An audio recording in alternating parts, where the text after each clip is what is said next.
What's interesting about being 62.5 is that when I first went to my HCG clinic and they measured my bones and told me I had small bones, which is one of the most revolutionary moments of my life because I'd always thought I was a big, huge person.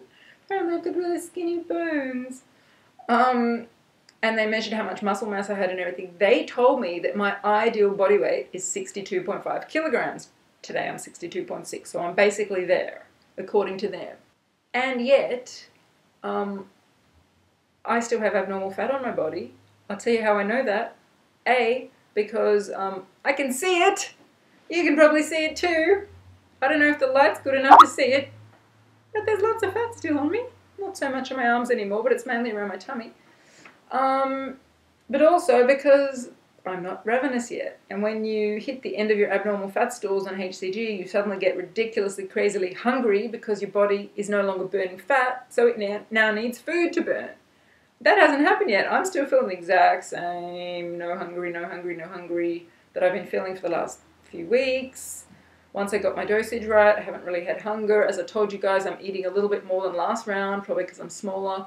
I eat between 500 and 600 calories every day, so that's the standard protocol without the melbas plus some extra protein. I've been doing that since day 1 of this round. I'm now on day 19, and nothing's changed. No change. So that shows me my body's still plodding along, getting rid of fat, getting rid of fat. So I'm obviously going to end up lighter than they predicted.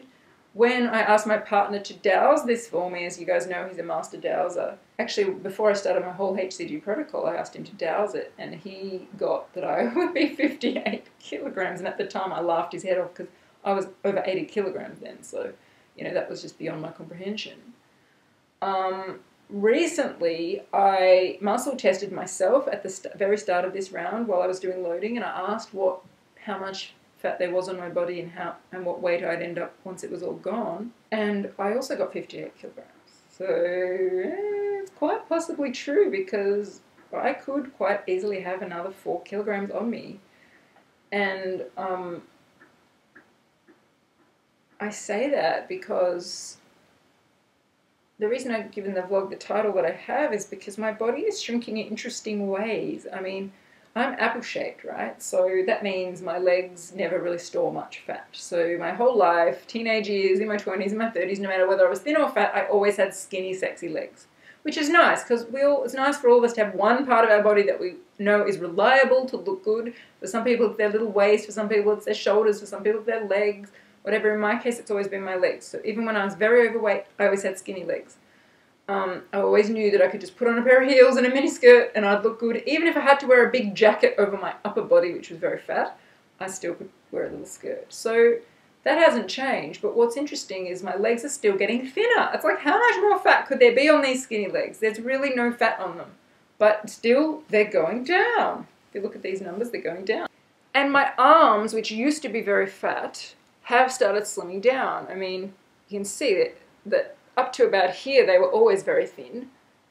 At the end of the last round, they were thin up to about here, and there was really only this last bit left. And now this is starting to shrink. I mean, it's not like that yet, but it's pretty thin for me compared to what I've ever experienced before. I mean, you look at girls who are athletes or models or whatever, they're much thinner up here, but for me, it's pretty good. I'm happy with that. I'm happy to wear a top without sleeves. I feel comfortable. The bit that for me is not yet at a point where I feel comfortable to be bare clothed is my torso. It's like, I look great in clothes, not complaining. But if I was to have to get into a bikini, I mean, I wouldn't look good yet. So it's frustrating because I'm losing weight in my legs, which already are thin, my arms, which are already pretty thin. My face isn't really getting smaller, my neck's getting a bit thinner, but the area that I need to lose the weight is my back, because I actually still have a roll of fat on my back, which means I'm still not comfortable to wear a backless dress or a low-cut one-piece bathing suit or a bikini or anything that shows a back, because there's still a roll of fat there. There used to be 2 or 3 rolls of fat there that used to stick out under my bra. Now it sticks out a little bit under my bra, but it's fine in clothes, it's fine, but I wouldn't wear anything bare on my back yet. And also my tummy, I don't know if you can see in this shot, but is basically a band of fat that goes around here and all the way around the back as well. If you saw me in a bikini from the back, there's a bit of a roll of fat above the top of the bikini bottom. So it means that I can't wear anything low cut or midriff or a bikini or a little waisted thing with a belt at the waist, because it looks like I'm pregnant underneath it. And it's sort of frustrating because I feel like I'm getting so slim. I look so good in clothes and I'm a slim person. I feel like a slim person, and yet I still don't think I would look good in bikini or anything tight around the tummy. So that's fine. I mean, it doesn't make any difference to my life. It's just I'd like to take this journey with HCG to the point where my abnormal fat is gone. And so in my case, my body is shrinking. And it seems like the last place to shrink is my belly, my waist, and my back. So I guess it is weird shrinkage in that the places that are already thin are getting thinner. And the place where I really need to lose it has not come off yet. In fact, in this whole round, my waist has gone down from 69.5 to 68.5, so only 1 centimetre in 18 days. So, you know, I trust that it will come off. I totally believe that the HCG will get rid of all the abnormal fat. It's just going to be a matter of me being patient. At some point, there will be no more fat on my legs. It's going to have to come off from somewhere else. At some point, there will be no more fat on my arms. It's going to have to come off from somewhere else. The only place left is my torso. So I'm kind of trusting it, but I feel like it's going to be like at the very last minute, those last bits are going to come off, and then I'm going to see a massive change. At the moment, I'm sort of still feeling every day like, my tummy's still fat. My tummy's still fat. No matter what happens to the rest of my body, in my mind, until my tummy is no longer fat, I'm not going to feel completely comfortable in my own skin. I mean, obviously I'm comfortable in my skin in clothes. I have no problem. I wear sexy clothes and I know I look good. I'm happy naked in front of my partner and all of that. But like, I would love to have that experience of being able to just get into bikini and go to the beach and know that I look good. I've never experienced that. I've been overweight since I was 8. So, you know, I just want to know what that feels like, to just know that I can throw on any kind of dress, backless, you know, midriff, whatever, and just know that it looks good. And I feel like I'm already so slim, it would be crazy if I didn't get to experience that. What's the point of being this slim and still not being able to wear a bikini or a backless dress? So, you know, I don't feel like I'm asking for too much. I'm very happy with what I've already achieved. If no more weight comes off, I'll still be very, very happy. But, you know, my honest feeling is it would just be so great if I could lose that last bit on my torso, because then I really will feel free to just dress however I want, which will be such a lovely feeling, I think. So one thing that I've been thinking about the fact that my body is struggling to let go of the weight around my lower belly and back is that it's probably related to the second chakra, which is right here. I don't know if any of you know anything about chakras, but different parts of our body correspond to different chakras, and I used to think it was all woo-woo, airy-fairy, but the more I learned about it, the more I realized it's true. And the second chakra is to do with sexuality, life force, energy, creativity, things like that. And so knowing, as you guys know, I'm all about shedding the weight, liberating the fat on all levels, mind, body, spirit, emotional, everything.